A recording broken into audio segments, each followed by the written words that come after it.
Good afternoon, everyone. And today we're at the session 2 of the UMD NCVS Research Forum. And today we are joined by Bjs staff and external researchers. And we're lucky to have Grace Kina from the Bjs to be today's moderator. And without further ado, I want to thank Grace for hosting today's meeting. And thank you, Grace. Thanks, Min, for starting us off, and thank you everyone for joining us today. Today's session will highlight research using data from BJS's National Crime Victimization Survey, or NCVS. And in this session, we were particularly interested in illustrating various uses of the NCVS, including its uses for studying crime types that aren't easily studied by police data. So we have a great panel of experts lined up for you today, as Min said, but I did want to just start off with a few housekeeping items. So as you saw when joining the meeting, the session is being recorded just so that everyone is aware, and the plan is to post the video afterward.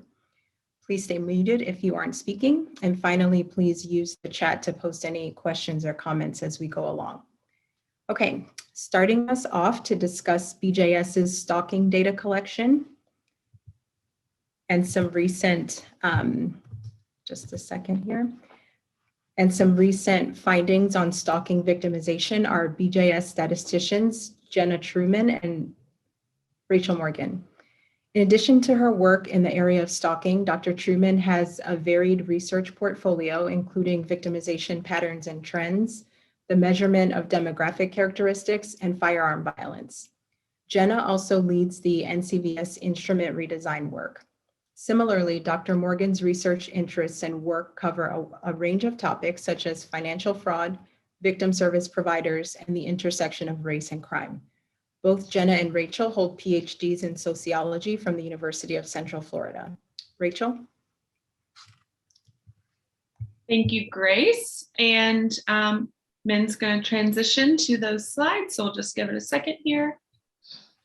All right, so today we are going to be talking about stalking victimization, results from a national survey of victims in this first presentation. Next slide, please.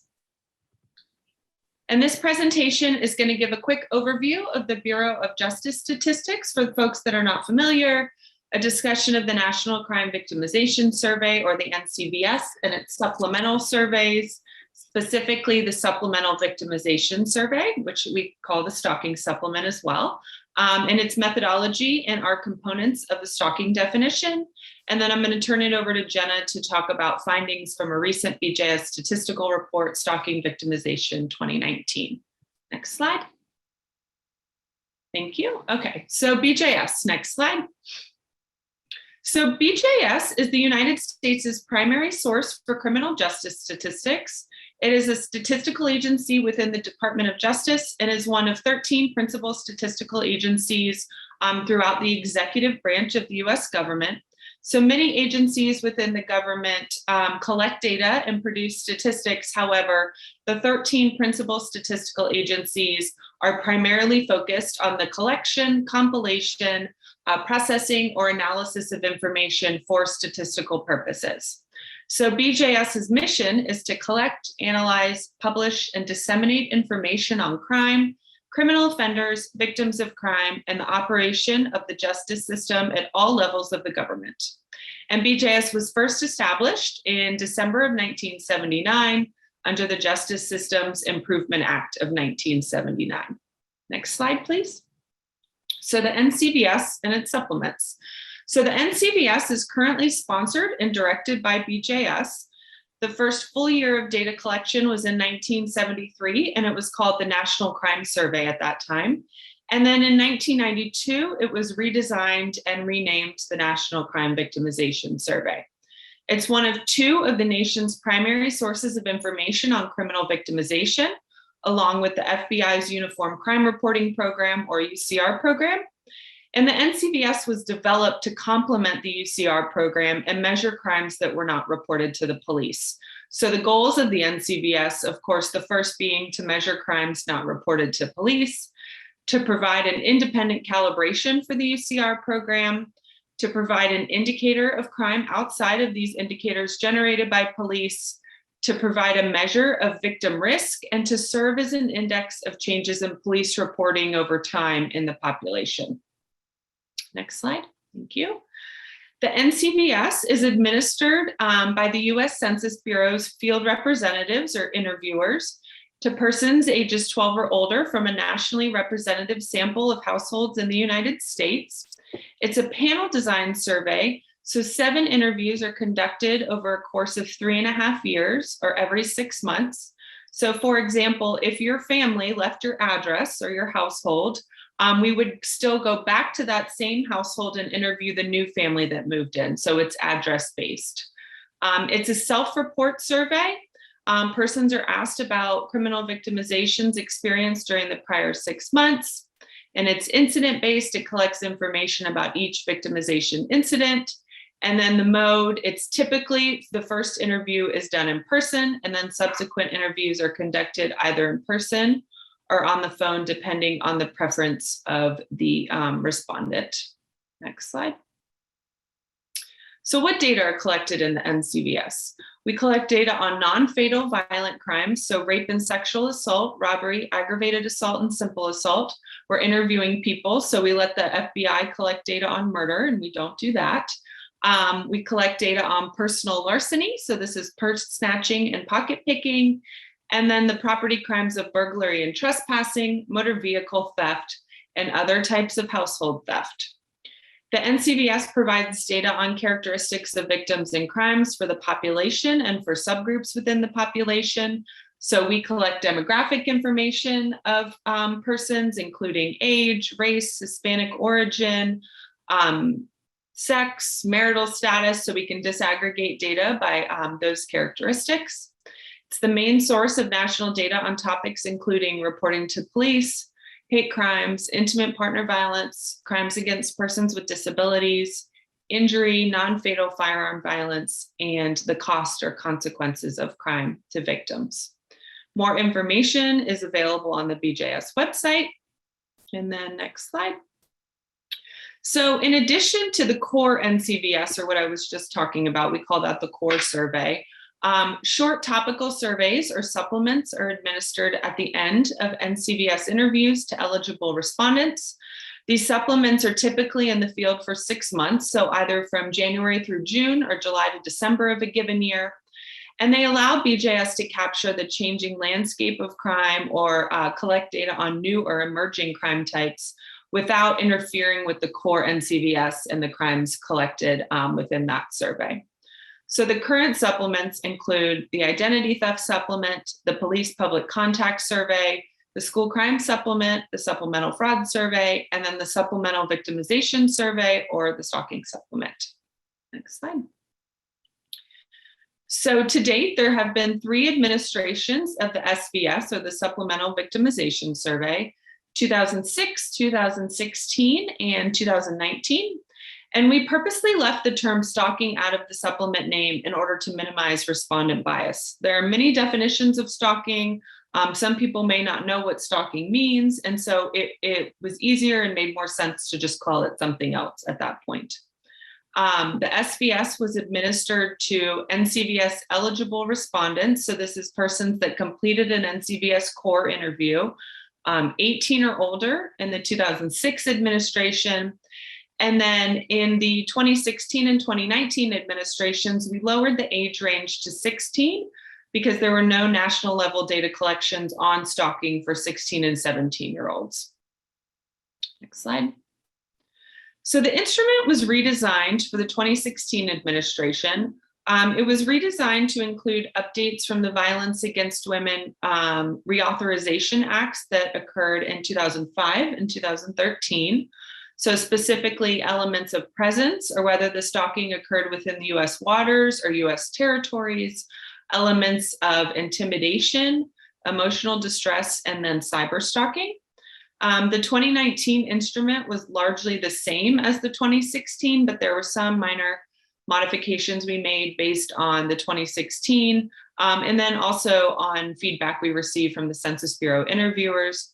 So we tweaked some wording to questions. We didn't change the meaning of questions or, wholesale change question items, but we changed some wording. And then also we added some explicit don't know response options to some of the questions because it was clear that there are situations where stalking victims don't know if something has occurred. So for example, they don't know that someone's monitoring their social media activities. So it was a valid response option. For the 2016 and 2019 stalking data, those data are comparable to each other. However, because the instrument was so different in 2006, those data are not comparable.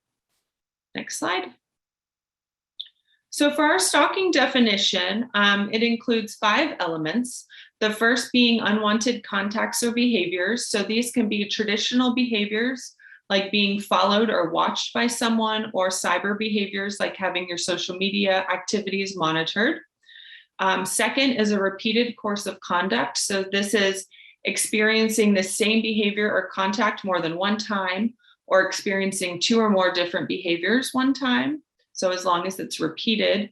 And then actual fear, so fear for your safety or the safety of someone you know, substantial emotional distress. And then last is reasonable fear. So this is that a reasonable person would be fearful because of a threat of harm or actual harm that the offender has caused to them or someone close to them. So our definition, one more second. Our stalking definition, in order to be classified as a stalking victim in the SBS, you had to experience these unwanted contacts or behaviors repeatedly, and then 1 or more of the components of actual fear, reasonable fear, or substantial emotional distress. So next slide.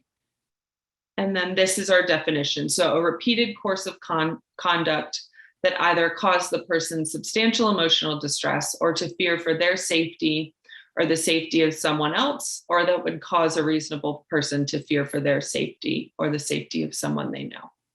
Next slide. And now I'm going to turn it over to Jenna to talk about some of the specific findings from our report that came out a couple months ago. Thank you. Thank you, Rachel. Thank you, Grace. And like Rachel said, we're talking about the 2019 recent report that came out on the 2019 SBS. So in terms of stalking, we examined 3 types of stalking: traditional only, which includes behaviors like watching, showing up at places; stalking with technology only, that includes the monitoring on social media; and then those victims that experience both types of stalking. And I'll talk a little bit more in detail about the behaviors on the next couple slides. In 2019, about 1.3% or 3.4 million persons age 16 or older were victims of stalking. And compared, since we did keep the measurement similar in 2016 and 2019, we were able to compare across years. In comparing 2016 and 2019, we found that the percentage of persons who experienced stalking declined from 1.5% in 2016 to 1.3% in 2019. Next slide. In terms of the types of behaviors that we measured, the ones that we're calling the traditional stalking included things like following, watching, showing up, harassing friends or family for info, leaving things or sending items, and sneaking into places. And from these behaviors, the most frequently reported in 2019 was for traditional stalking included the offender following and watching the victim. That was about 58%. Showing up, riding by, or driving by places where the offender had no business being there, which was at 49%. So those were the most reported of the traditional stalking behaviors. Next slide. So for stalking with technology, these behaviors included things like phone calls, text messages, email messages, monitoring on social media, posting information online, or spying and monitoring using text, or tracking, like with GPS. And based on the SBS data, we found that 2/3 of victims of stalking with technology had received unwanted phone calls, voice messages, or text messages in 2019. And 22% of these victims had said that the offender spied on them or monitored their activities using technology. Next slide. As Rachel mentioned, one of the strengths of the SBS, like the NCVS, is to be able to measure stalking both reported and not reported to police. And in 2019, about a third, 29% of all stalking victims had reported their victimization to police. And just for some added context, in 2019, 41% of all violent victimization was reported to police, so just kind of giving you that context. And when comparing reporting to police by stalking type, victims who experienced both types of stalking reported more often than victims who experienced stalking with technology only.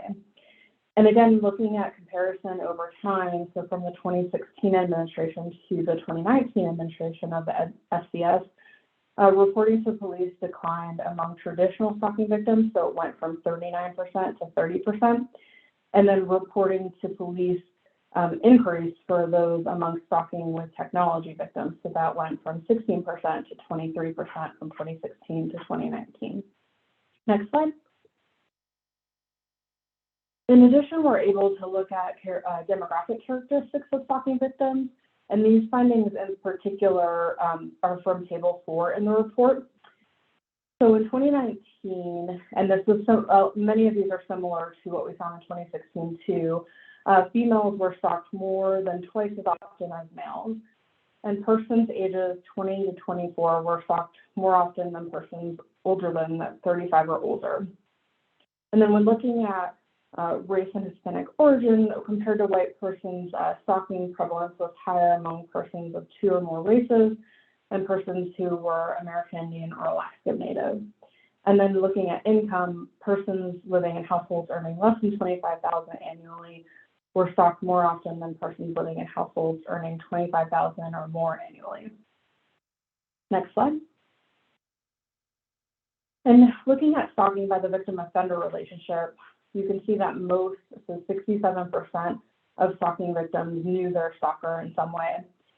And victims were more likely to be stalked by a well-known or casual acquaintance, so that 38%, or a current or ex-intimate partner at 25%, then by some other relatives, that's 5% for them. And then victims of both types of stalking in 2019 were 3 times as likely to be stalked by an intimate partner, so that's that 35% on the right-hand side, as victims of only traditional stalking, which was 11%, and 2 times as likely as victims of stalking with technology, which was 18%. And then in 2019, we found that about 18% of victims were stalked by a stranger, and 14% were unable to identify their relationship to the offender. So this either means that they just didn't know the offender, or they didn't know, because we did ask how many offenders there were. They may not have known the number of offenders or the offender at all. And similar to what Rachel had mentioned too about the unknown, especially if it was just stalking with technology online, if they didn't necessarily know that someone was monitoring them, or they knew someone was doing something online, but they had no idea who it was. So that's kind of where that ends up. Next slide. So the SBS also asked about a variety of actions respondents took to protect themselves from the offender. And these things included changing activities, blocking calls or messages, taking self-defensive actions, or changing personal information, and then applying for restraining, protection, or no contact orders. And in 2019, about 24% of victims changed their day-to-day activities to protect themselves or stop the unwanted contacts or behaviors. And victims of both types of stalking were more than twice as likely to have applied for a restraining, protection, or no contact order as victims of traditional or stalking with technology only. Next slide. In addition, the SBS asked about stalking victims' use of victim services, and this was one of the sections that was expanded specifically in the 2016 and then continued in the 2019 data collection. And when we say victim service providers, we mean and define this as public or private organizations that provide assistance to crime victims. And in 2019, about 1 in 6 stalking victims sought victim services, and victims of both types of stalking were more likely to have sought services than victims of traditional or stalking with technology only. And then of those victims who did seek services, about 74% received them. And then more than, again, of those who sought services and received them, more than 60% of those stalking victims who received services obtained counseling or therapy. Next slide. So we just highlighted today in this presentation a few findings from the report, but you can find the actual additional findings from the 2019 SBS data and some of the 2016 findings available in the report on our BJS webpage. And then also the 2019 SBS public use data file is available at the National Archive of Criminal Justice Data for public download and analyses.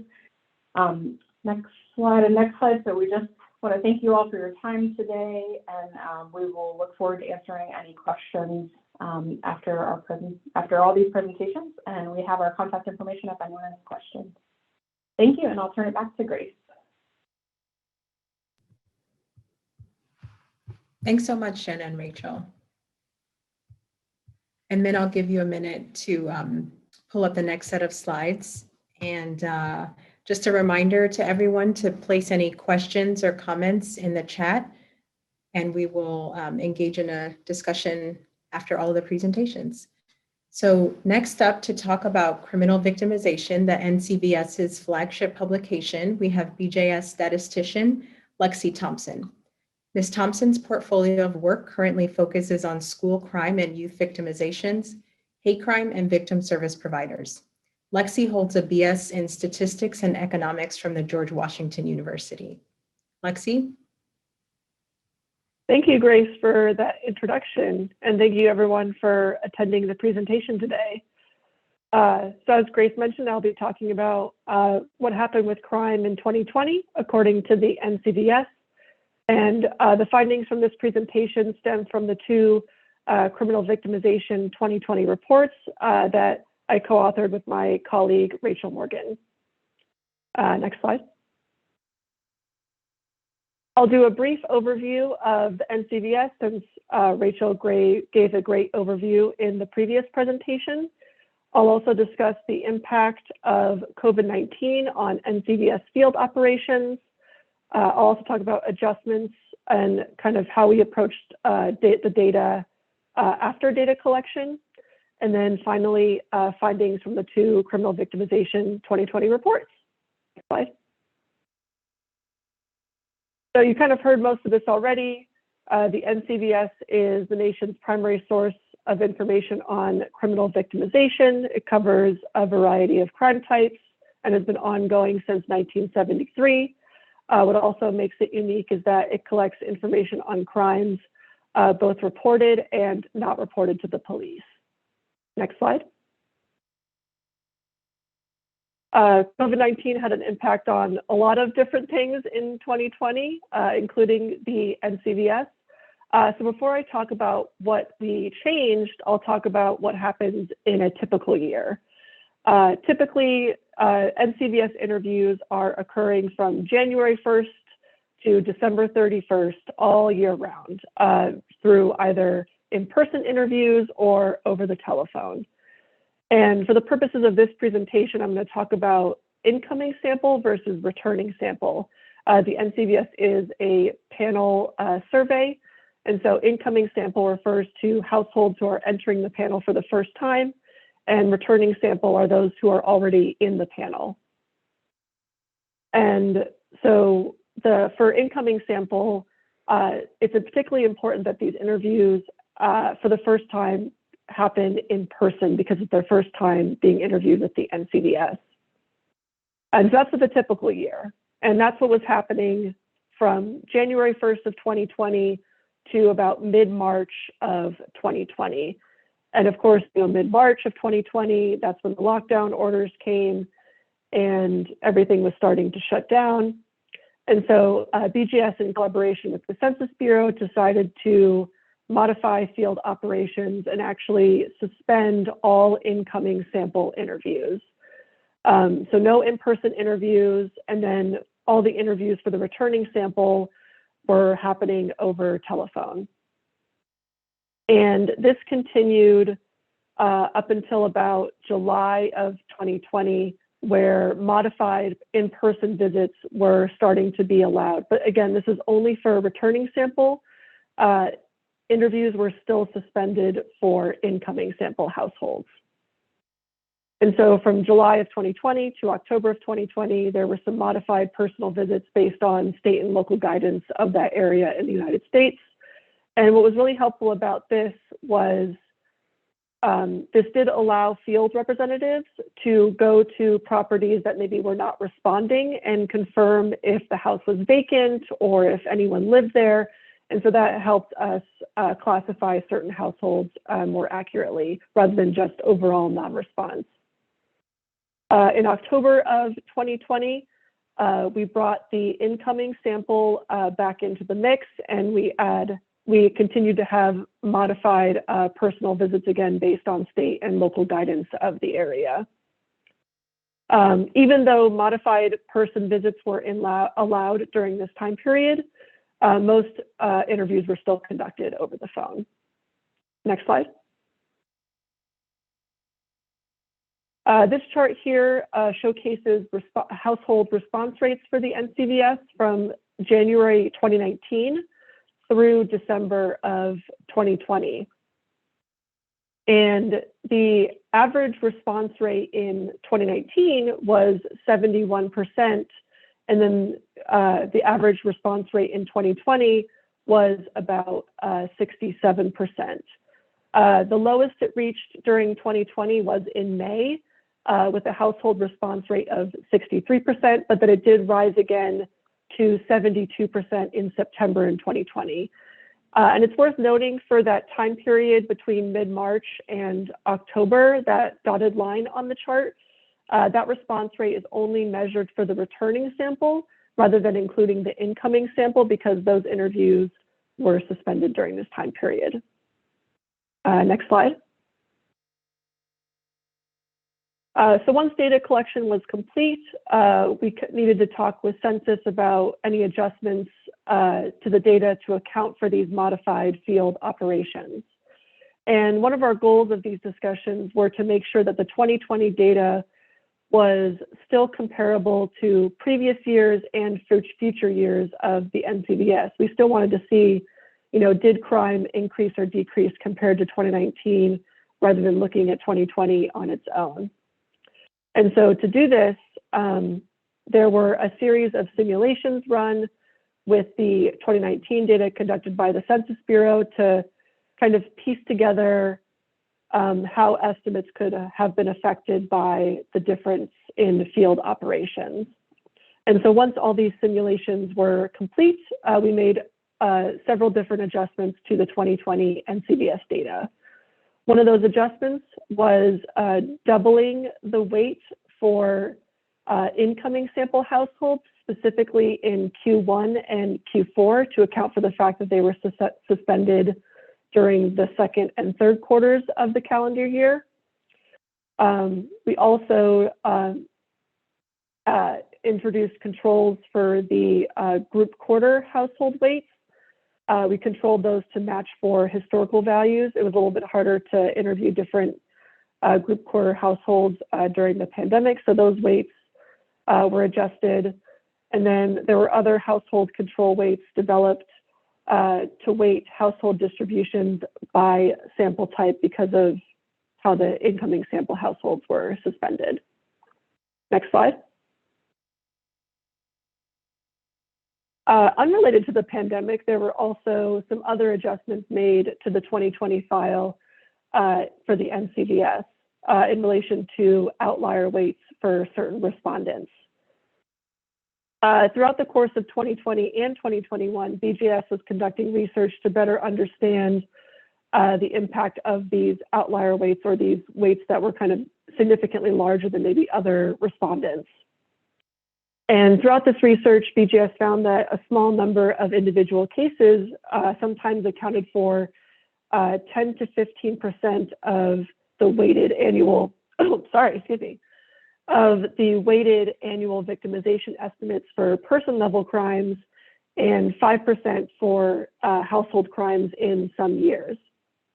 And so to mitigate the impact of these cases, BJS, again, working with the Census Bureau, developed a method for addressing these cases, identifying them, and then applying various adjustments to kind of reallocate some of that excess weight to other non-outlier cases. This approach results in a minor reduction in annual victimization estimates and standard errors, but does not have a discernible effect of just overall trends in victimization estimates over time. And to clarify, the pandemic weighting that I discussed in the previous slide, that's just for 2020. That's not going to continue into 2021. But this adjustment for outlier weights started in 2020 and will continue into 2021 and onward. Next slide. All right, this brings me to the best section of discussing findings from the 2020 report. Again, one of the big questions coming out of 2020 was, did crime stay the same? Did it increase or decrease? And we found with the NCVS that both rates of violent victimization and property victimization decreased from 2019 to 2020. You can see the different crime types available in this figure here.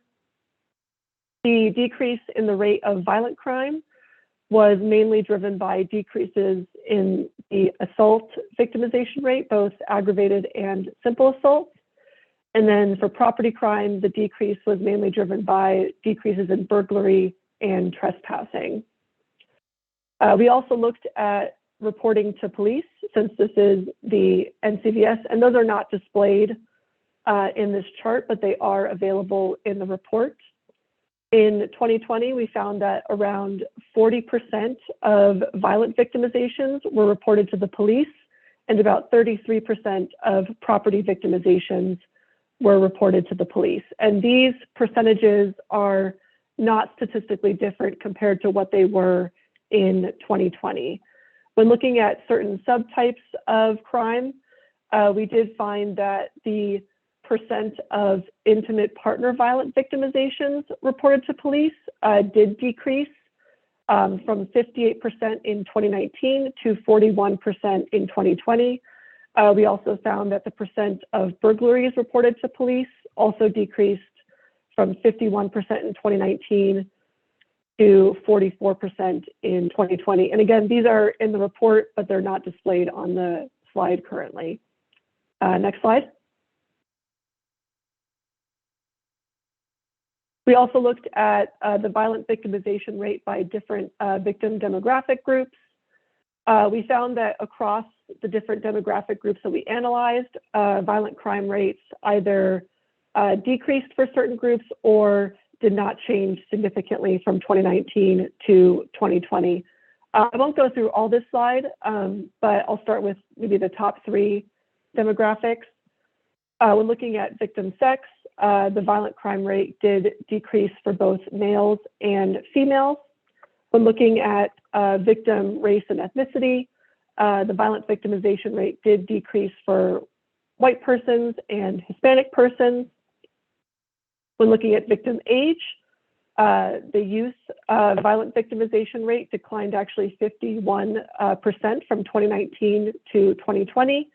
And then also, when looking at those ages 50 to 64, the violent crime rate for that age group declined as well. Again, these are all in the report if you'd like to take a look further. And then when looking at violent crime excluding simple assault, we found sort of a general trend that for certain demographic groups, the rate did decrease from 2019 to 2020, or it did not change significantly. Next slide. We also looked at firearm violence or violent victimizations where a firearm was involved. And we found that the number and rate of firearm victimizations declined from 2019 to 2020. When looking at the percentage of firearm victimizations that were reported to the police, that was about 60% of firearm victimizations reported to police, but that percentage did not change between 2019 and 2020. Next slide. We also looked at the percentage of victims that accessed victim services. And in 2020, that was 6% of violent victimizations. That percentage did not change significantly from 2019 to 2020. When looking at, again, sort of subtypes of violent crime, we did find that when looking at intimate partner violence and violent crime involving an injury, the percentage of those victimizations where the victim accessed victim services did decline from 2019 to 2020. Next slide. We also looked at incidents by different victim and offender demographics and the cross-section between those two, both by victim sex and by victim race and ethnicity. Starting with the table on the left, we found that a majority of incidents involved a male offender, or the victim identified the offender as male. And that's not exactly how the testing looks in the table, but that was confirmed by us at BJS. And then that also holds true across for incidents where there was a male victim and a female victim.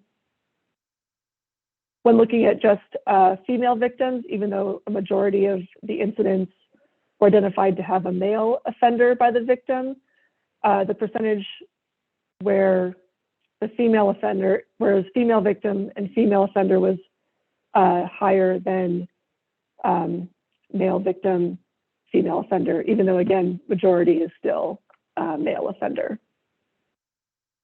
When looking at the table by race and ethnicity, on the right, the comparison group are interracial incidents where the offender and the victim were of the same race and ethnicity.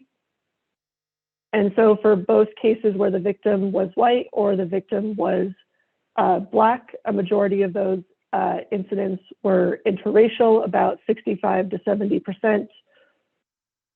And then when looking at Hispanic victims, about 41% of those incidents were identified to have a Hispanic offender, again, by the victim accounts, which was not statistically different than the percentage of incidents where the offender was white.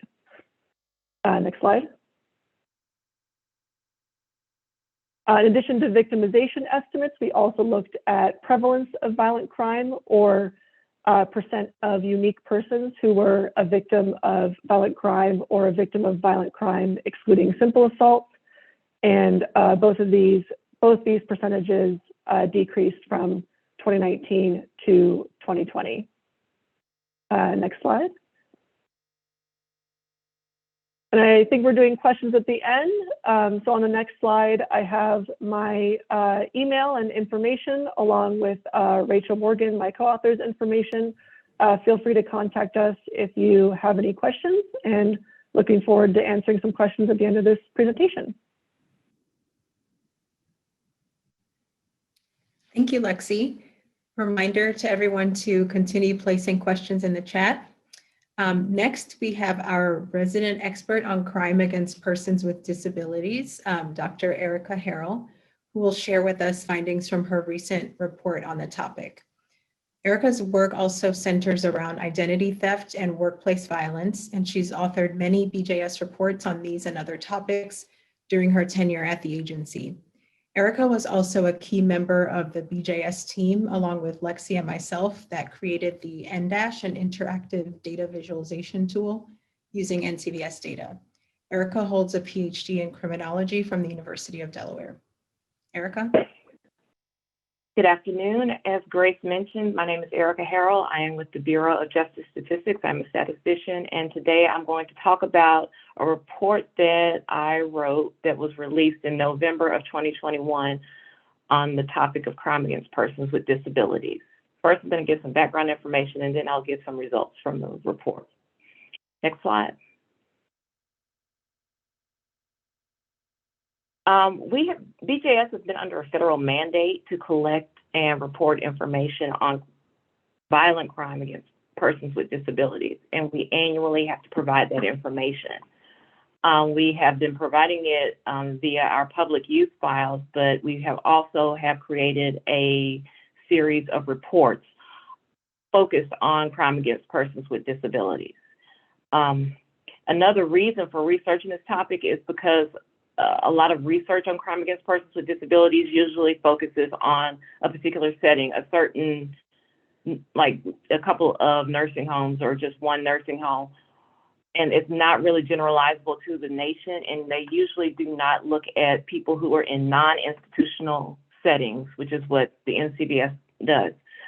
And we actually provide the only national survey devoted to crime against persons with disabilities. So we're really filling in a research gap in doing these studies. Next slide. There are 6 types of disabilities: hearing, vision, cognitive, ambulatory, self-care, and independent living, that are collected in the NCBS. These are based on the disability questions for the ACS, and we also have the same age restrictions for these questions that the ACS does. For persons aged 12 to 14, they get questions 1 through 3. People who are age 15 and over, they get all the questions that you see on the slide. This is similar to the age restrictions for the ACS, and any yes response to any of these questions would classify that person as a person having disabilities. Next slide. We've had some change with our disability questions over time. From 2007 to 2016, we used the ACS disability questions on our incident form, where we're asking crime victims about their disability status. But as a result of that, in order to generate rates of victimization, we had to incorporate population data from the ACS. That was from 2007 to June of 2016. From July 2016 to the present, the questions have been moved to the screener questionnaire, so they're given to all NCVS respondents. And now we're able to produce population estimates by disability status and type using only NCVS data, and we're actually able to produce rates with just NCVS data, so that we don't have to go outside. We don't have to go outside of BJS to get another data source for our population data. Next slide. Here are the population, the age distributions for the populations of persons with and without disabilities. And this is taken right from the NCVS data. This is from 2017 to 2019, because 2017 was the first full year that we had our population data in the NCVS by disability type and status. So that's the year that we started. And as you can see, that the population of persons with disabilities has a much higher percentage of older persons than the population without disabilities. With 47.5% of persons with disabilities being age 65 or older, compared to 14.5% of persons without disabilities being 65 or older. This, combined with the knowledge that the risk of victimization changes as one ages, it caused us to turn to what we call age-adjusted rates. In order to sort of even put the two populations on an even playing field in terms of comparing rates of violent victimization by disability type and disability status. Next slide. These are the steps that we use to create the age-adjusted rates. We only adjusted the rates for persons without disabilities. We did not touch the rates of persons with disabilities. The rates of persons without disabilities, well, basically what this process does is it creates rates that would occur if this population of persons without disabilities had the same age distribution as the population of persons with disabilities. And I will show on the next slide exactly how that's done. But here it's just basically saying we created a rate by age group for people without disabilities, just how we normally do it, and we multiply it the division of incidents by populations by 1,000, which is how we do most of our rates with the NCBS. We create a weight for each age group by dividing the number of persons with disabilities by the total number of persons with disabilities for that age group, and that's creating a weight. And for each age group, we multiply their age group specific rate by its weight. We take the product and we sum all of the products across all age groups, and there we get our age-adjusted violent victimization rate for persons without disabilities. We leave our the rate for persons with disabilities unadjusted. Next slide. Here we have the age-adjusted rates for persons without disabilities being calculated. Here we have the weighted number of violent victimizations for persons without disabilities. Can you click? Here are the populations for persons without disabilities. This is the age-specific rate, which is basically just dividing the two and multiplying by 1,000. Next is the weight with persons with disabilities divided by the total number of persons with disabilities, just the weight, a proportion. Next is multiplying columns 3 and 4 for each age group.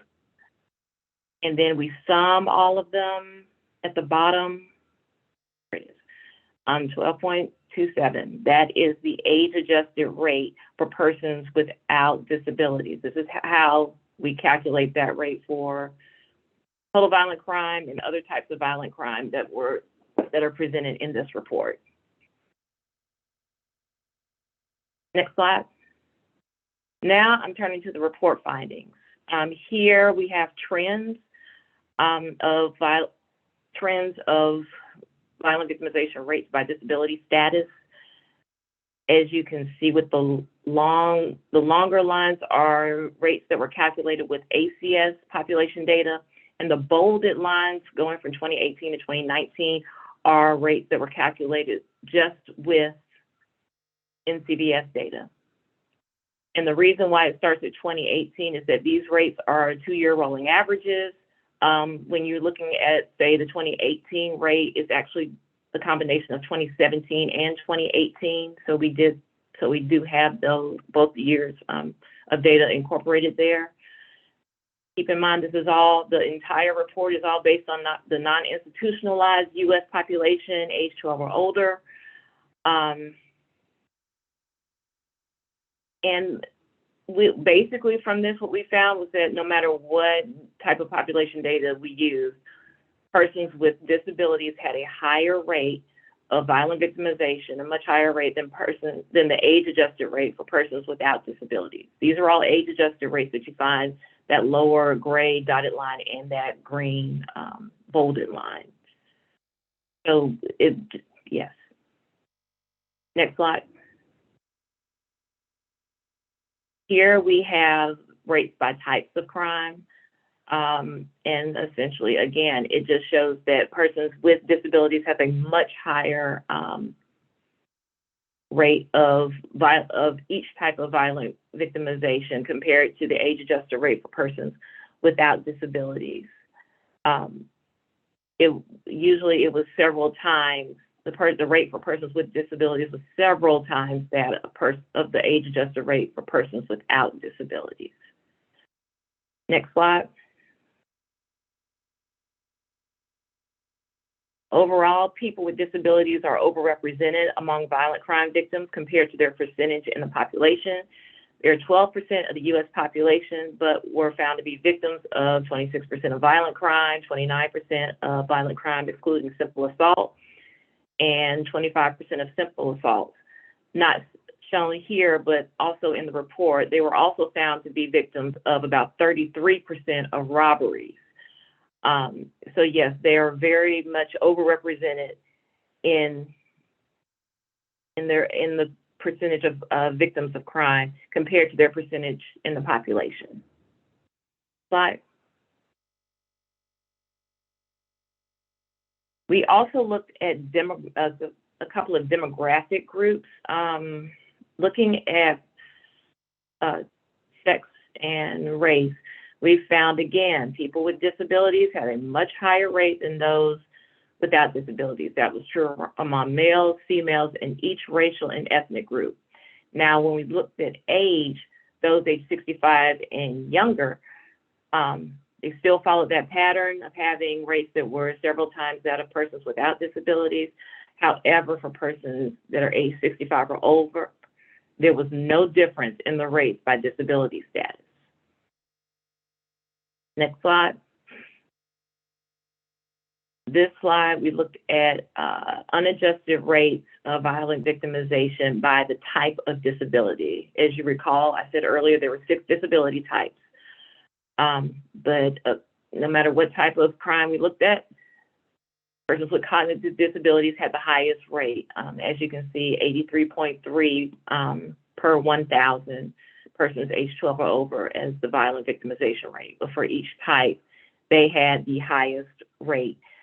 And also we found, it's not shown here, but we do mention it in the report, is that those with hearing disabilities have the lowest rates of violent victimization.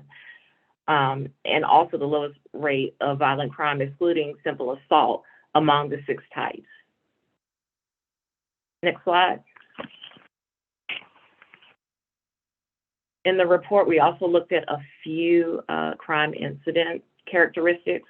And what we generally found was that people with disabilities are more likely to know their attacker, as shown as being less likely to be attacked by a stranger. They're more likely to be attacked by a relative other than an intimate partner. And also they're less likely to have their crimes reported to the police, particularly with the rape and sexual assault, with only 19% of their rapes and sexual assaults being reported to the police compared to 36% of rapes and sexual assaults against persons without disabilities. So they are more likely to know their attacker and less likely to have their violent crimes reported to the police.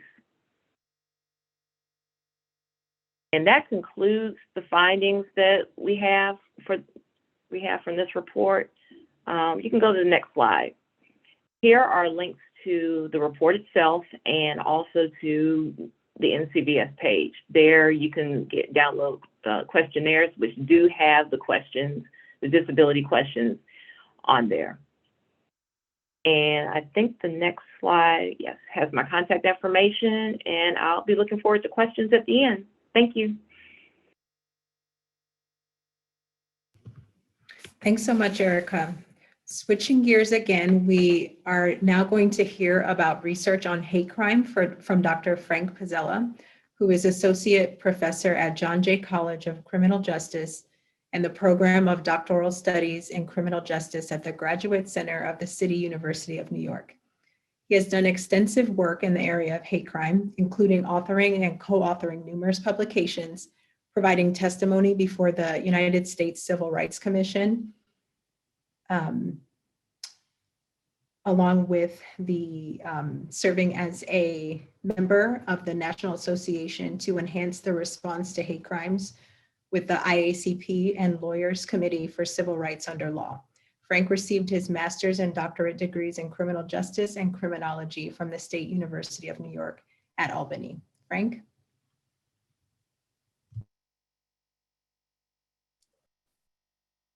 Good afternoon.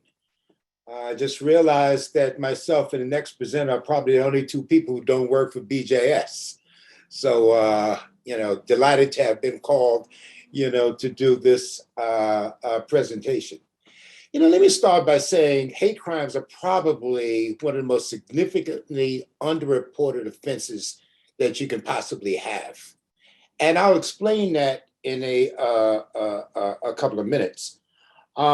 First got involved with the National Crime Victimization Survey because my colleagues and I, Matthew Fetz of Shippensburg University, we wrote a paper entitled The Likelihood of Injury that just kind of compared biased crime injuries to non-biased crime injuries.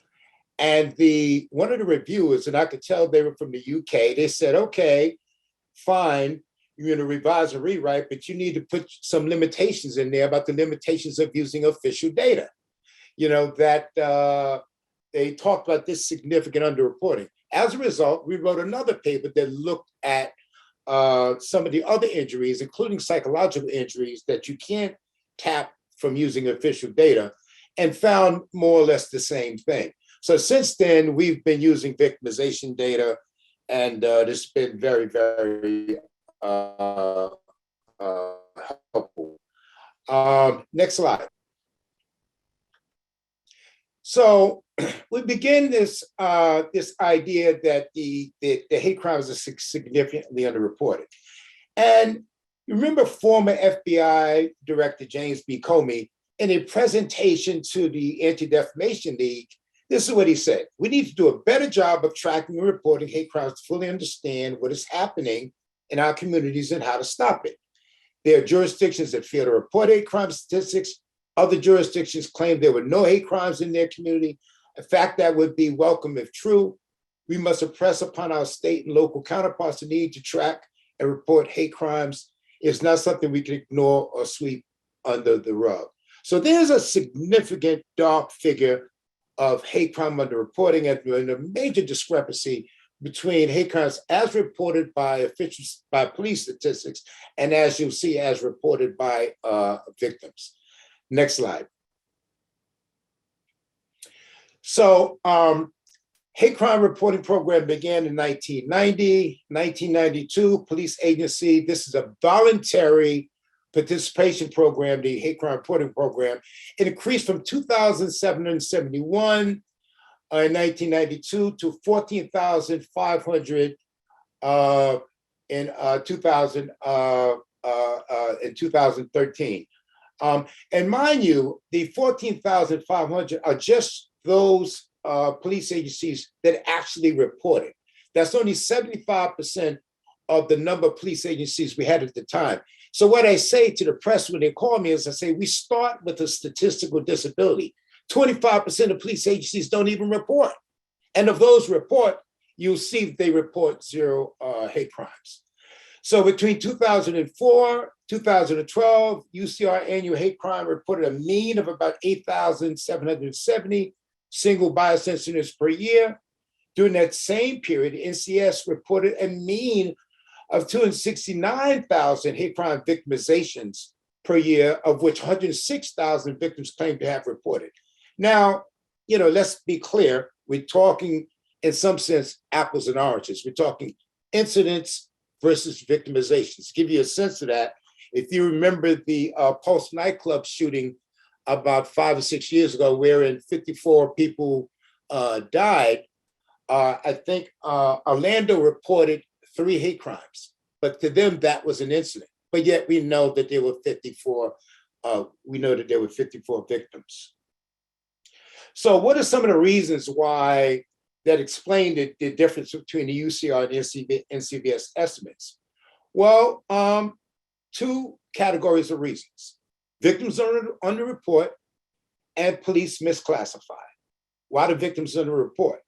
Well, there's a notorious African-American strained relationships with police. LGBT community and Muslims fear secondary victimizations. Undocumented individuals fear deportation. Language barriers, cultural differences, including stigma. In some cultures, it's a stigma to, it's stigma to be a victim.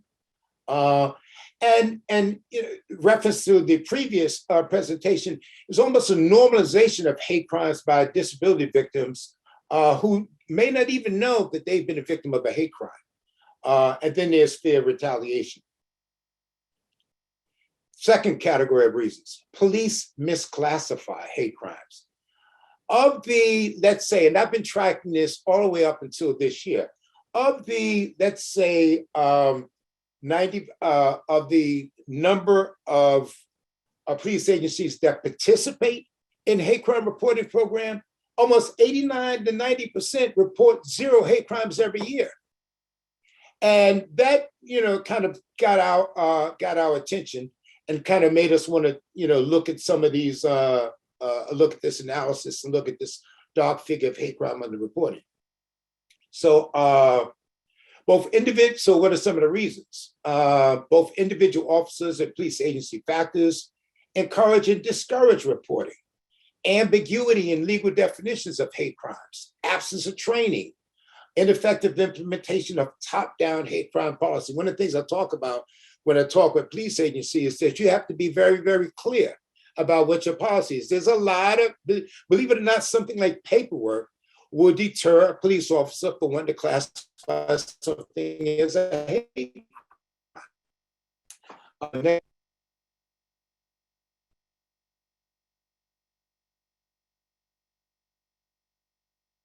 Next slide.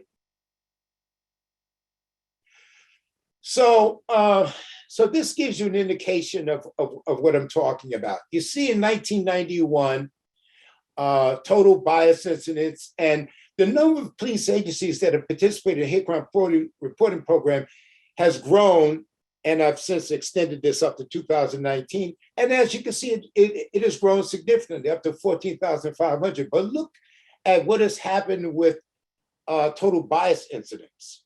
It has actually shrunk. So there's a major discrepancy between the number of police agencies that are participating and the number of bias crimes that they report. You know, and this is what I call that, that dark figure. Next slide. So we form two hypotheses. Hate crime victims, in comparison to their ordinary crime counterparts, are less likely to report their victimizations to law enforcement. You know, consistent with that idea of two reasons, you know, that victims don't report. And the second one is misperception of police legitimacy increases the likelihood that hate crime victims would not report their victimizations to police. Next slide. Research questions. Are bias crime victimizations less likely to be reported to law enforcement than non-bias crime victimizations? What are the most prevalent reasons? So we think it's important. It's one thing to know whether bias crime victims are less likely to report, but why don't they report? And why do they report? And so next slide. We use the National Crime Victimization collection incident extract files. For research question 1, we used the 2014 Ncbs incident level extract files. And for research questions 2 and 3, we concatenated and developed and devised a 5-year average between 2010 and 2014 to assess the reasons why victims report and why victims do not report. Next slide. And so we are talking about violent victimizations only. We're talking about rape and sexual assault, robbery, aggravated assault, and simple assault. Bias motivations include race, ethnicity, religion, sexual orientation, gender, disability, association, and perceived characteristics. Next slide. And so our dependent variable for this analysis is whether or not a victim reported to police, a dichotomous variable. Next slide. And so independent variables was whether it was a bias motivation, a bias motivated victimization, and situational factors, any weapons used, any physical injuries, any psychological injuries. These situational factors we kind of look at as the seriousness, of the injury.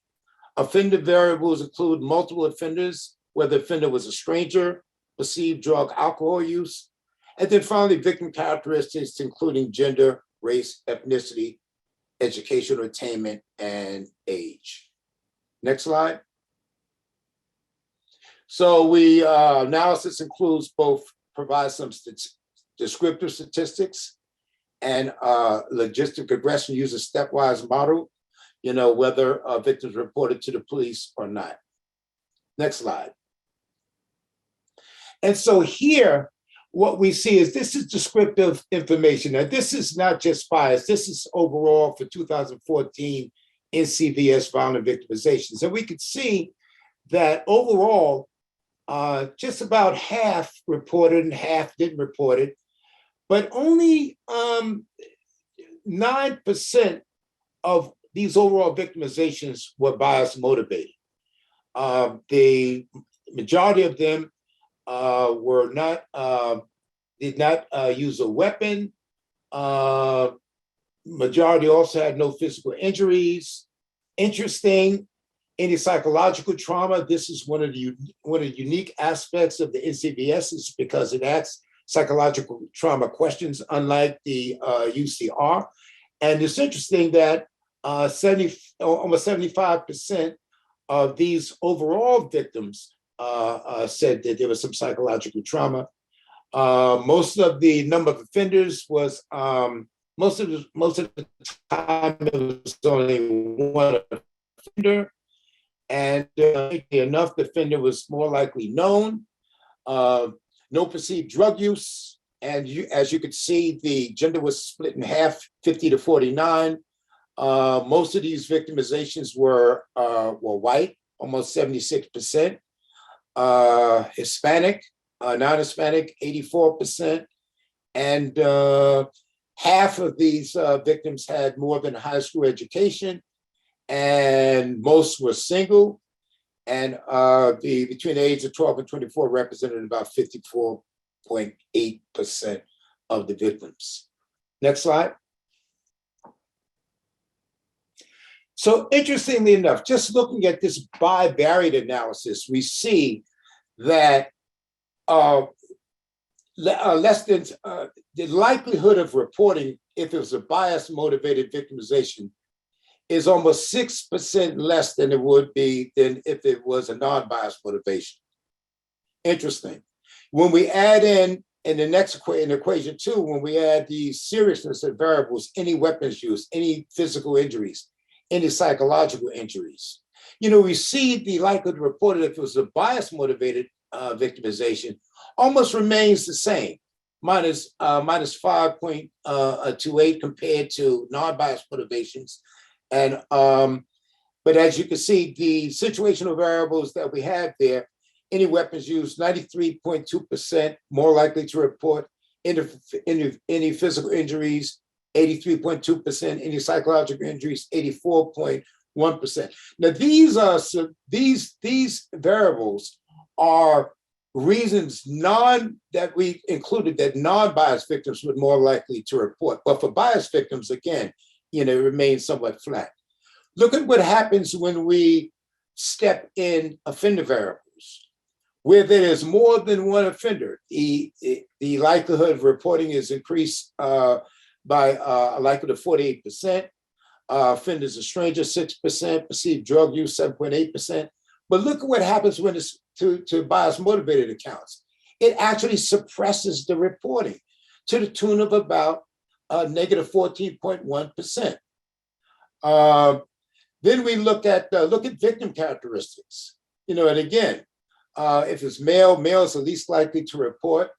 Hispanics more likely to report. Education more likely to report, 21%. Education more than high school, 38%. Age 12 to 34, least likely to report. But look at what happens to the bias motivated victimizations. So again, what we see is this increasing propensity for bias victims not to report when you add in situational offender and victim characteristics to the tune of about 17.7%.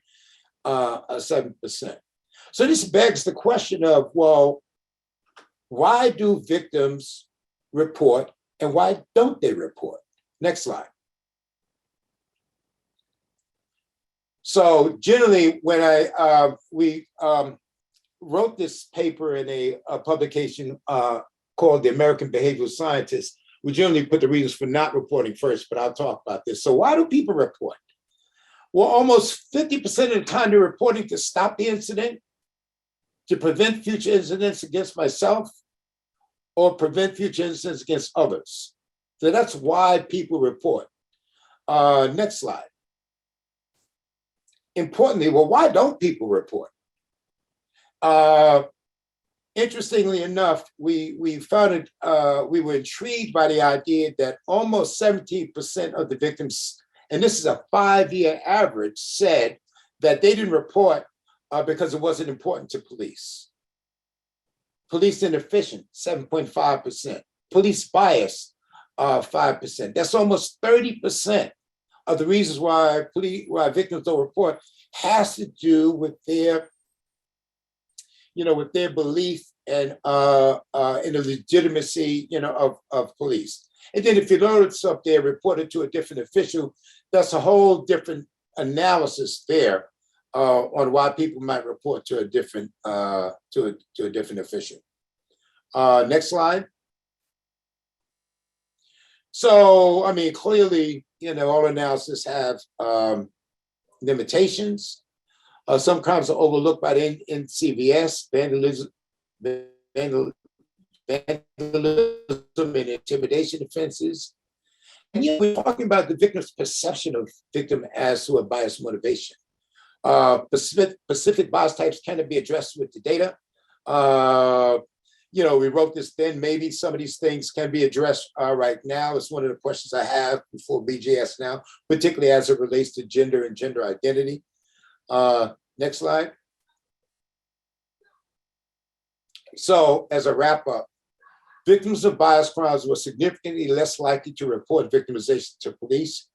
Again, 30% of the reasons bias crime victims do not report concern issues of police legitimacy. 52% of the reasons why victims did report was to stop incident or prevent future incidents against themselves or others. And one of the things that we talk about in the paper is the need to enhance police community relations and engagement. Next slide.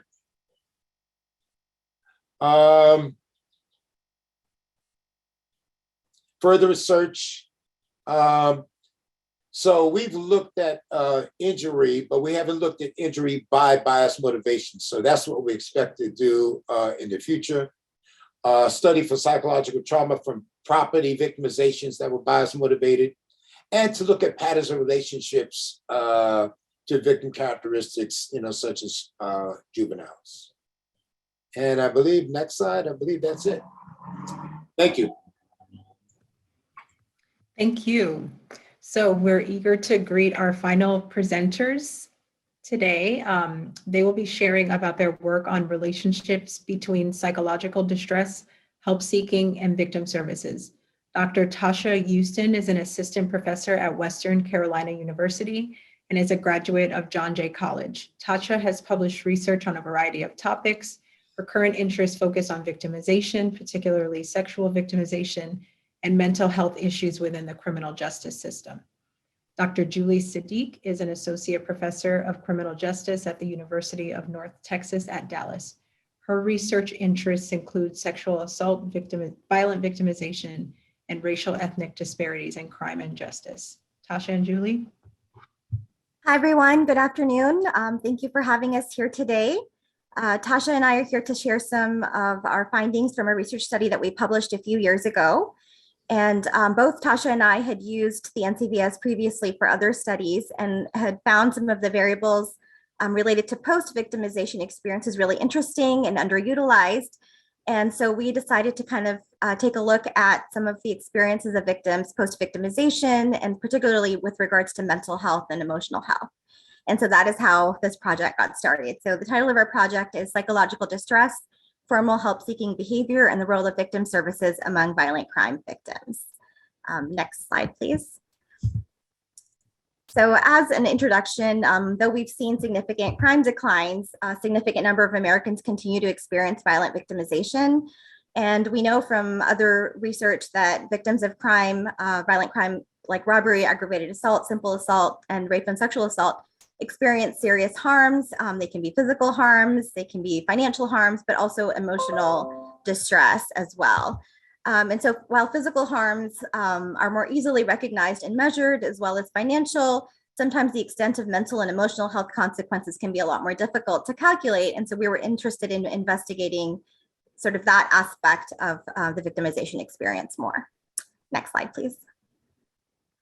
So when we're looking at the phrase psychological distress, that term is often used for a wide range of different mental health experiences. So there's not really an exact construct to that concept. However, it really includes anything from experiencing depression or anxiety or other negative emotions, sadness, fear. Sometimes it can include anger, just a whole host of different types of emotional feelings that are negative emotions. And they can also result in functional disabilities, behavioral issues, and a number of other other things. What we know is that current research has found a consistent relationship between being the victim of a crime and experiencing psychological distress. Next slide, please. As far as help-seeking behavior, help-seeking really refers to behavior in which individuals actively seek help from others. So this is about communicating with others in terms of understanding, obtaining advice, getting additional information, seeking treatment, seeking general support, reaching out to others essentially to get help to cope with whatever experience the individual is facing. There are two sort of different types of help seeking that we've identified, and that could be informal. So seeking help from your friends, your family, a coach, a pastor, some other person in your informal social network, and that's more of an informal help seeking coping mechanism. But the more formal would be seeking help from a professional who has a legitimate or recognized professional role, like a therapist, a doctor, or someone that's qualified to offer relevant advice, support, referrals, and treatment themselves. Next slide, please. So we know that prior research has established that victimization, particularly violent victimization, can cause significant distress. However, the relationship between victim demographics, the post-victimization level of psychological distress, and then help seeking is a lot less clear. So the purpose of this study was to better specify that relationship between victim demographics, the level of psychological distress experienced as a result of victimization, and then formal help seeking of victims in terms of coping with that distress. Next slide, sorry. Our research questions. So we were interested in finding out which victims and what kinds of offense characteristics are most predictive of experiencing high levels of psychological distress. So who are the victims that are experiencing the most psychological distress? Is it victims of a particular crime type? Is it victims that have specific demographic characteristics? Who are the ones that are really feeling it in terms of psychological distress? Our second research question was, what factors would predict formal help seeking? So which victims are the ones that are actually going out and seeking formal help for their psychological distress? And finally, as we were looking at these factors, we became interested in looking at the role of victim services and trying to see to what extent do victim services help victims access the resources they need in order to cope with their psychological distress. So those were the three main research questions that we were exploring in the study. Next slide, please. And the data and methods that we utilized came again from the National Crime Victimization Survey. We used 2015 data, and we looked at victims of violent crimes, including robbery, simple assault, aggravated assault, and sexual assault. We merged data that included the person level, the victim level information with their household and incident level data. And our total sample size was 1,179 victims. And our primary method of analysis was binary logistic regression modeling. And I'm going to pass it over to Tasha to talk more about the analysis. Thank you, Julie. So when trying to answer these questions, we had a few dependent variables that we were interested in. First, the survey asked if the victims experienced any type of distress from their victimization. And so they could respond with no distress, mild distress, moderate distress, or severe distress. Of those who responded with moderate or severe distress, they were then asked additional questions regarding different types of psychological distress. So of those reporting moderate or severe distress, which was about 56% of our sample, they were asked questions like, thinking about your distress associated with being a victim of this crime, did you feel worried for a month or more, angry for a month or more, sad for a month or more, etc. And it went through asking about vulnerability, feel violated, mistrust, or unsafe. Now, we decided to look at those experiencing just the highest level of psychological distress and sort of separating them out from the rest of the sample. And so basically all those victims who had reported all 7 indicators of psychological distress were coded as a 1, and then we compared them against those that experienced less of those psychological distress symptoms. For looking at formal help-seeking behavior, we just looked at whether or not the victims had reported engaging or access to help from counseling or therapy, medication, visiting a doctor or nurse, visiting an ER, hospital or clinic, or some other type of reported formal help-seeking behavior. So this is going to be separated from those informal types of help-seeking behavior, talking to a friend or a family member or your spouse. And then because we began to see through our analysis that that access to victim services and being in contact with victim services seemed to be a big deal in terms of getting that formal help seeking behavior, we also decided to sort of add in a third layer to our analysis where we look to see, well, who is it that is actually getting connected with victim services and is receiving help from them? Next slide, please. So our independent variables involved a variety of victim characteristics such as sex, race, ethnicity, marital status, education, income, disability.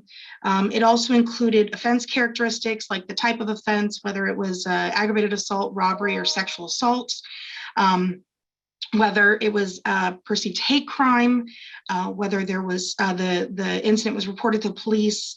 It also looked at harm, physical harm that was felt by the victim. Next slide.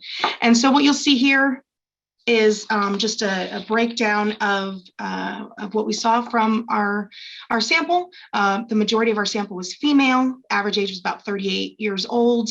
3/4 of the respondents were white, about 15% Hispanic. Most were not married, without a college degree. The median income level was $25,000 to $35,000. About 25 or about a quarter reporting some type of disability. If we look at the breakdown in victimization type, we see predominantly that these were victims of simple assault, but we also saw about 20% victims of aggravated assault, about 12% victims of robbery, and about 6% victims of sexual assault. Multiple victimization included victims that had multiple multiple cases within the data set, and so they were coded as having multiple victimization. We then see those who identified as the victimization being a perceived hate crime, whether or not a weapon was used. About 31% said that there was a weapon used. About 50% of the sample reported their victimization to the police, but what we see is that only about 8% actually had some type of contact with victim services. Breakdown of victim offender relationship, we see that most people in the data set knew their offender. That about 56% of them reported some type of moderate or severe distress. And then we can see the breakdown of those reporting that moderate or severe distress, the types of distress that they experienced, followed by their about 15% of those were coded as having the highest level of psychological distress. And then we see the different types of help-seeking behavior. About 25% reported engaging in formal help-seeking behavior through therapy, medication, doctor visit, ER clinic, or other. And what we actually saw was that of those who experienced the highest levels of psychological distress, they actually had a higher level of formal help-seeking behavior, which was a good thing that we saw in the analysis, but just looking at those, the frequencies there. Next slide, please. So we have three basic models that we're looking at, three basic analyses, looking at who is it that is identified as having that highest level of psychological distress when they're victimized.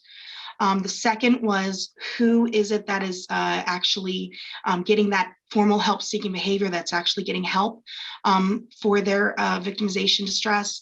And then finally, who is it that is receiving help or contact from victim services. Next slide, please.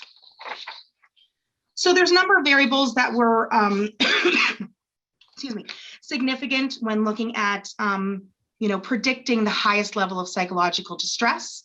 Overall, what we saw was that the most significant predictor was going to be sexual assault victims as compared with simple assault victims, followed by whether or not, followed by the victim being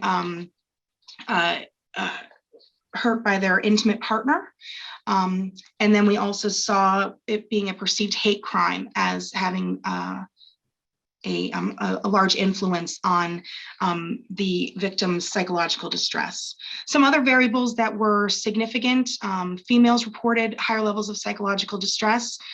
Those who were older reported higher levels of psychological distress. Those who had reported a disability, had experienced physical harm, they were more likely to be in that highest level of psychological distress. And then we see household income was actually inversely related to our dependent variable, where those that were less affluent experienced more distress. Next slide. When looking at that formal help-seeking behavior, what we see is, once again, females being more likely to engage in formal help-seeking behavior, those with a college degree, those reporting a disability, those with the highest level of psychological distress were more likely to engage in formal help-seeking behavior. And most importantly, those who had a victim services contact. That was our most salient variable when predicting who is getting that engaging in formal help-seeking behavior. So having access or contact with victim services seemed to be a bridge for individuals in getting them towards formal help for their psychological distress. Inversely related to this was age. Younger people were less likely to, younger people were more likely to engage in formal help-seeking behavior, and those who were unmarried were more likely to engage in formal help-seeking behavior. Next slide, please. Finally, our last model looks at victim services. We wanted to know, okay, well, are the people who are experiencing the highest levels of distress, are those the ones that are most likely to get paired up with victim services and have contact with victim services? And what we see here is that those that were most likely to have contact with victim services were, not surprisingly, those who notified the police of their victimization. That was one of the largest predictors of involvement with victim services. And those who were victimized by their intimate partner were the most likely to have some type of contact with victim services. Additionally, those experiencing physical harm or knowing their offender, those who were robbery victims, and non-Black minorities were more likely to have some engagement with victim services. Surprisingly, those that experienced multiple victimization were less likely to have contact with victim services. Next slide, please. So what's interesting about our findings is that there's a few things that stand out. The factors that predict high psychological distress do not necessarily all predict formal help-seeking behavior. Indeed, variables like gender, age, being a sexual assault or aggravated assault victim, having a disability, or perceiving the crime to be a hate crime, even though those were significant for predicting high levels of psychological distress, they were not significant in predicting victim service contact, and so or predicting that formal help-seeking behavior. Some good findings, though, like I had mentioned, yes, the people who did report the highest levels of psychological distress were the ones that were more likely to actually be engaging in help-seeking behavior. Though, even though that was the case, it still was not all of those victims. Less than half of them actually reported that they were engaging in some type of help-seeking behavior. Sexual assault victimization was the most salient predictor for identifying victims with the highest level of psychological distress, but those sexual assault victims, it was not a significant predictor for formal help-seeking behavior or for contact with victim services. And that's not necessarily surprising, considering that sexual assault victimization is one of the most underreported crimes that we know of. Finally, contact with victim services increased the odds of formal help-seeking behavior by 5.559 and was the most salient significant predictor for formal help-seeking behavior, illustrating the importance of those organizations and sort of a call to extend those services and make sure they're really getting to the people who need them. And then finally, despite that being such a positive indicator for getting help for psychological distress, only 8.4% of the sample reported receiving help or advice from victim services. So still definitely a big need to try and connect the people who need it with victim services and then that subsequent help. Next slide, please. So some suggestions that we sort of had, and certainly we don't have all of the answers. This is for other people to kind of take the ball and run with it. But some ideas that we had.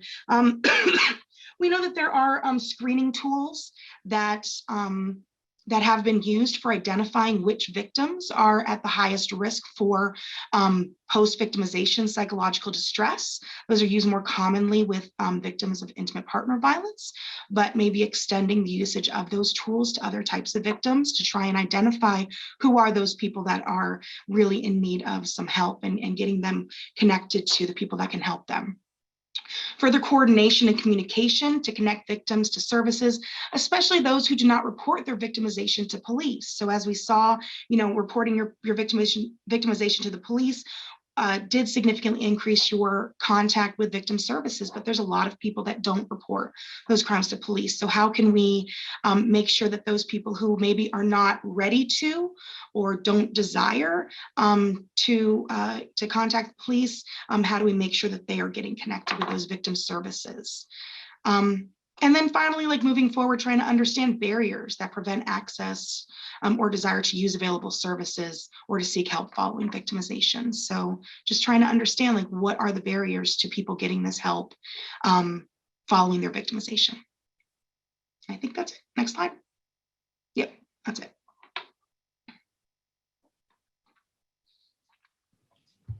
Thanks so much, Julie and Tasha. So now we are transitioning to the discussion part of our session today. Thanks to those who have put questions in the chat. We'll go ahead and get started. And anyone else who has additional questions, please feel free to go ahead and place them in and we can jump into them. So the first question is for Rachel and Jenna. Why do you believe victims of technological stalking report to the police more than traditional stalking? So I can start with that one. And actually, it is the opposite way. So traditional stalking victims are reporting to police more often.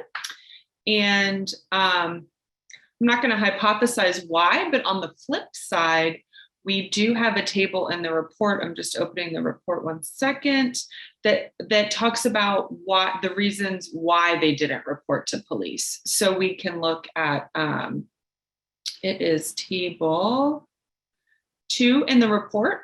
So looking at stalking with technology victims, some of the common reasons for not reporting, including that it was not important enough to report, they dealt with it another way, they felt police couldn't do anything to help or wouldn't help.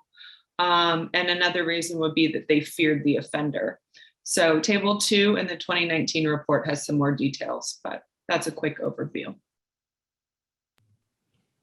Thank you.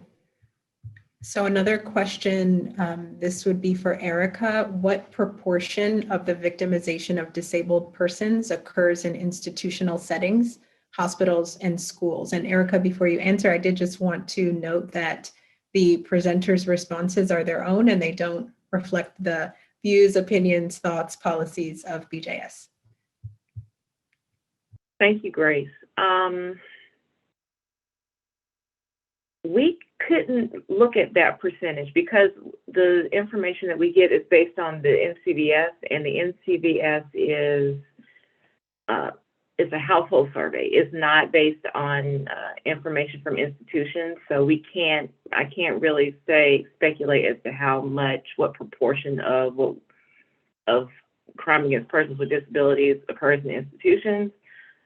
In terms of hospitals and schools, we do have a location of incident variable on the file. We didn't look at it in the report, but that is available in our data, and we can actually go in and get that percentage.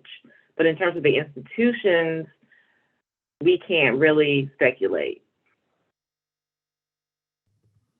Thank you. Question for Lexi. When is the next criminal victimization report scheduled to be released?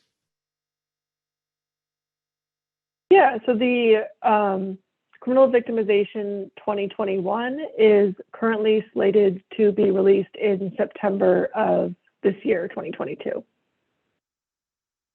Okay, fantastic. And this is a general question for the BJS presenters. Are there any plans to collect data on victimization of the LGBTQ population?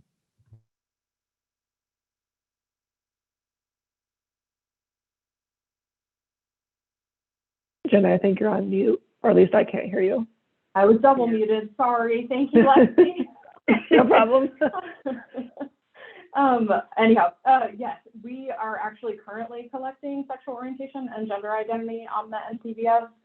So we've been collecting those data since July of 2016. They've been on the public use file since 2017, since that was the first full year of data collection. So both sexual orientation and gender identity asked of persons aged 16 or older are currently on the NCVS. And happy to answer other questions, or feel free to reach out if you have more specific. Great. Another question for Rachel and Jenna from Sheena Gilbert, who studies Native crime and victimization and is intrigued by the finding regarding natives and stalking. Does the survey capture information as to potential causes or reasons for the high percentage of stalking victimization? Why do you think that natives are more likely to be victims of stalking compared to whites? Do they have higher rates of traditional stalking, technological, that stalking, or both? Thank you, Sheena, for that question.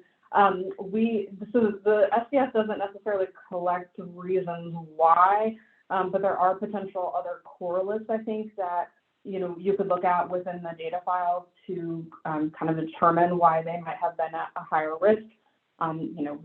Whether or not it was reported, whether it was a difference in victim-offender relationship. We didn't do kind of any of that analysis, so I don't think we can really speak to why necessarily they were at a higher risk based on the data. We didn't also look at the types of stalking, so the demographic table is just for overall total stalking, and part of that is related to small sample sizes. So as you start to disaggregate the data, the sample sizes become a little bit smaller. And so we have to kind of be careful about that and make sure that we're putting out the most reliable data. So for that table in particular, it's just for total stalking. Thank you. And one question for Frank. What would you say are some of the most important findings from your research?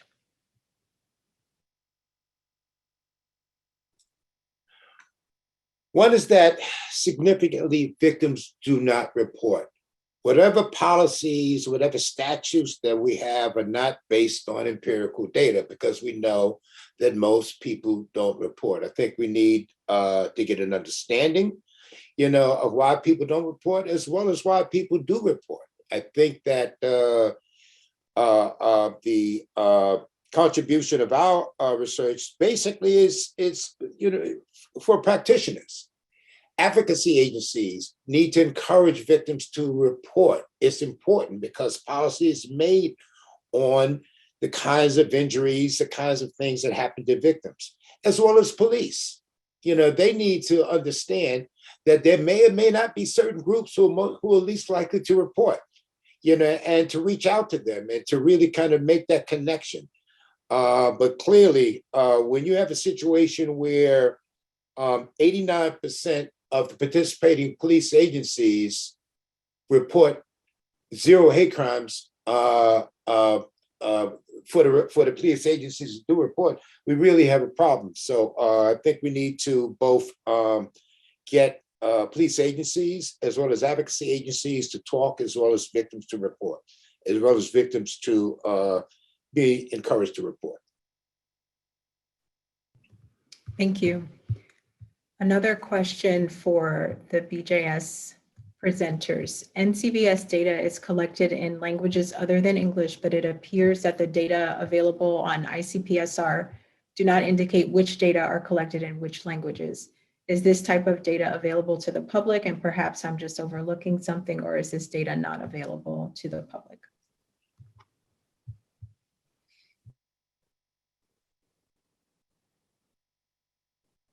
I can take that one too, and for others, feel free to jump in here as well. So the NCVS is fully translated into Spanish, so there's both an English and Spanish version of the instrument. And then for other languages, the NCVS is conducted as well if there's someone who can translate, or if the interviewer can translate. So that you're correct that the NCVS is conducted in multiple languages. In our 2016 technical documentation that's available on our webpage, and I can put that in the chat here in a second. there is a little portion that talks about the percentage that were conducted, not the interviewers that were conducted not in English. And I need to double check to see if that's available on the public use file, but regardless of if the data were collected in English or Spanish or another language, all those data are in the public use file. But I need to double check if that actual variable is on the file. Okay, great, thank you. A question for Erica.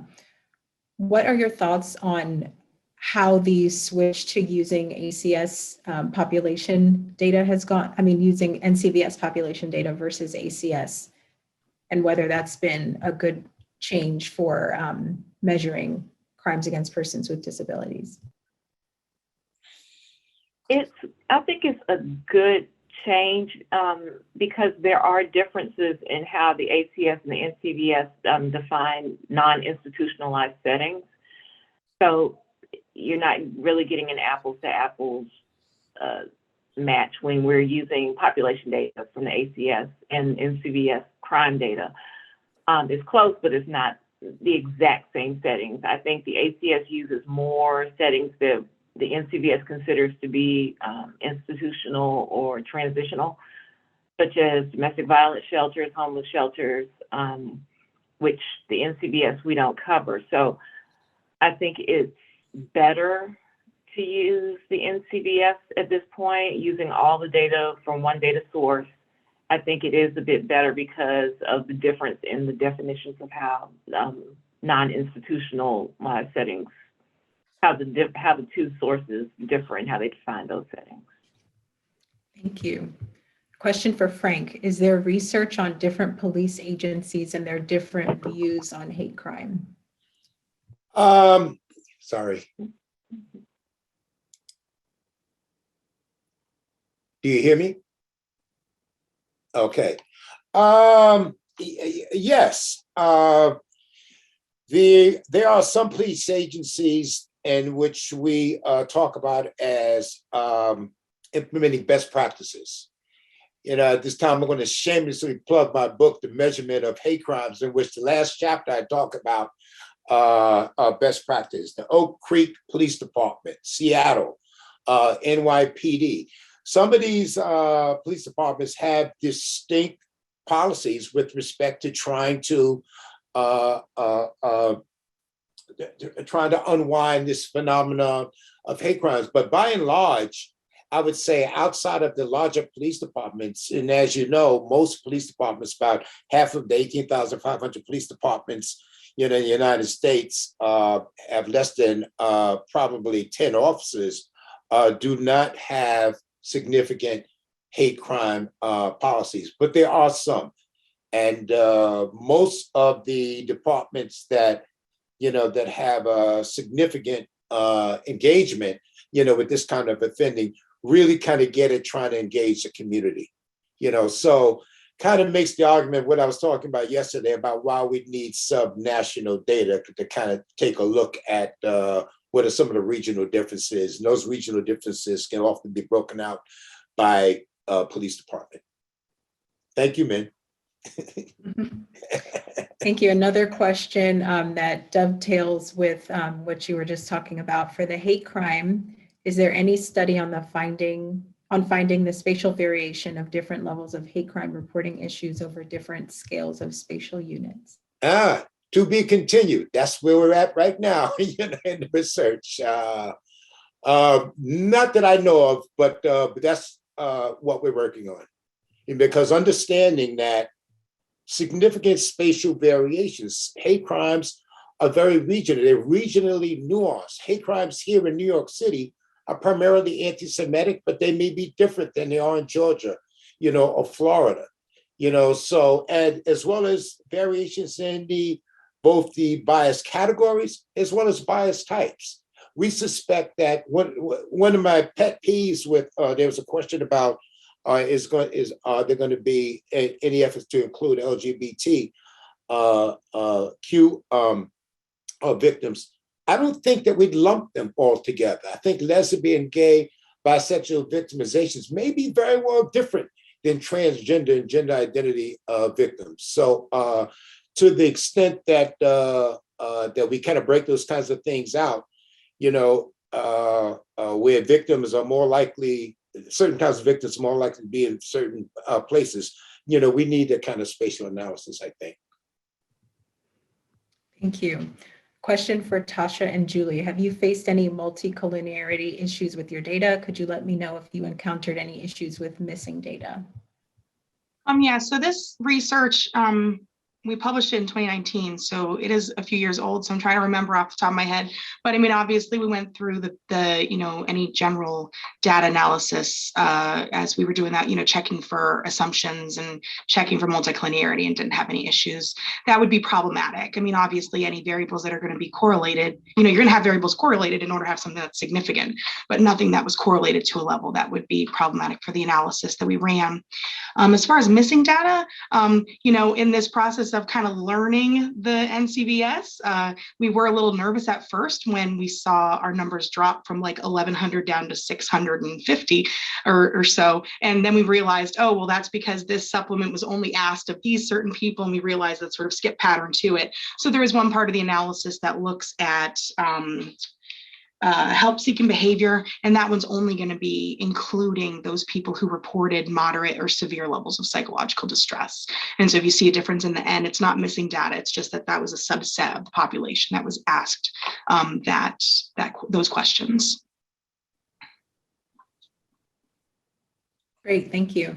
So I will ask a question of all of the presenters and then have a brief segue before you answer. But is there anything that you found striking or interesting, or that you learned from the other presenters today during this session? So just one moment before you answer. I just wanted to share a few closing remarks.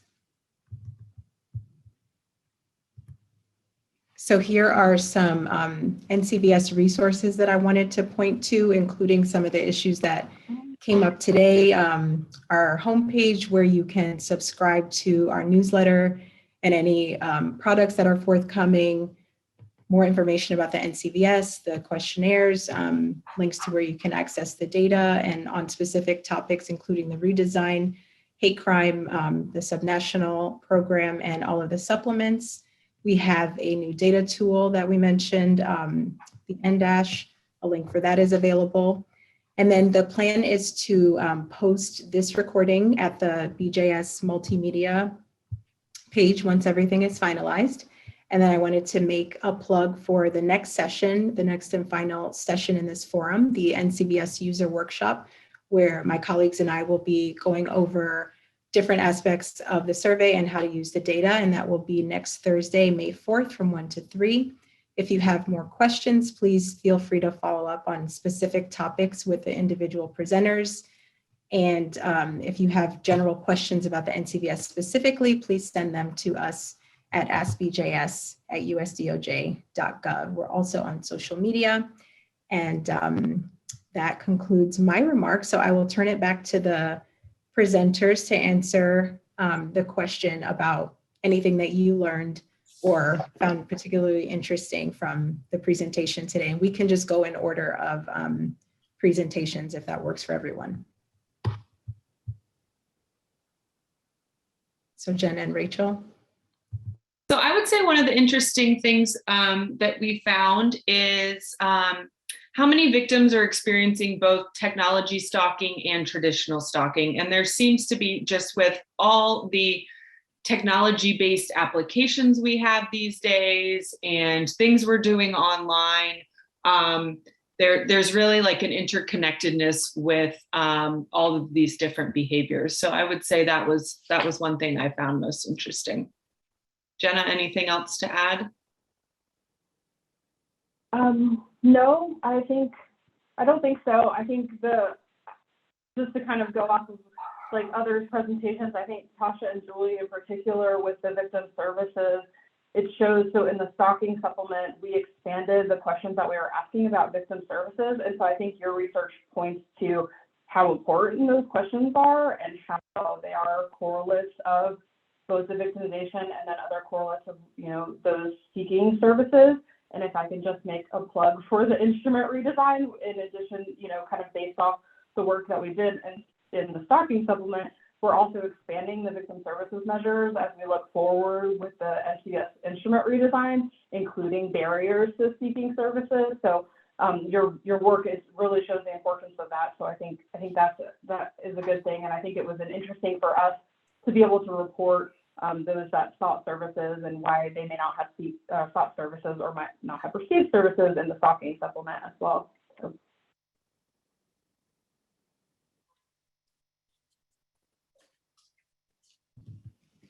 Lexi?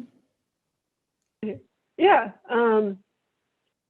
I thought Erica's presentation was really interesting. I knew that persons with disabilities were generally more likely to be victims of a crime compared to someone without a disability, but it was interesting to see kind of the breakdown and some of the specifics within her presentation, such as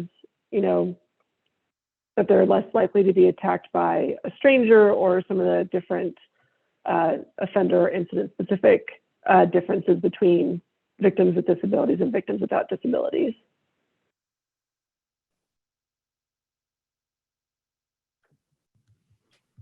Thank you. Erica, anything to share? I thought Frank's presentation with regards to hate crime was very interesting, talking about the reasons why people report and don't report. I think that's very important, and I found that just very interesting. And I do agree with him about hate crime being more of a regional, a local issue where a hate crime might be different from one area to another. So I just thought his whole presentation was very, very interesting. Great. Frank?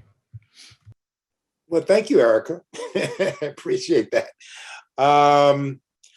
It's always good to get some validation of your work. And I found that Tasha and Julie? One of the things that we used 2014 Ncbs incident extract files. I think they used 2015. We found that hate crime victimizations to the tune of about 7-8%. They found it at about 6%. So that kind of verified for me between the 2 years, that we were finding the same prevalence rates. But consistent with some of my work on looking at injuries, one of the things that they found was the significance of psychological injuries associated with hate crimes. And that's exactly what we found in our subsequent work after we used the Ncbs data. We got the critique from the reviewers in the UK, and the UK reviewers was saying, they were using the British Crime Survey as an example. We said, okay, well, we have something like that. We'll use the Ncbs. But we found basically the same thing, that psychological injuries were quite significant for hate crime victims.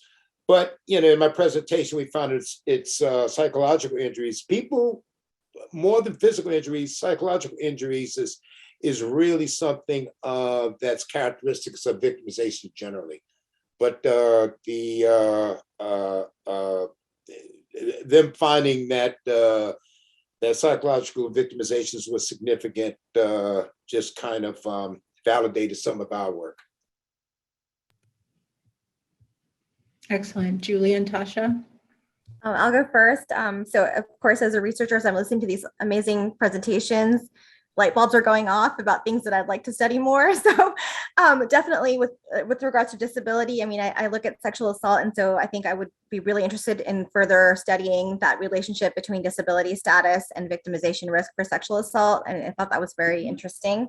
And then also with regards to the stalking and cyber stalking or technological, looking at bullying and kind of that relationship as well, and maybe that adolescent population, what are they experiencing in terms of that kind of stalking behavior? I think those were really interesting to me.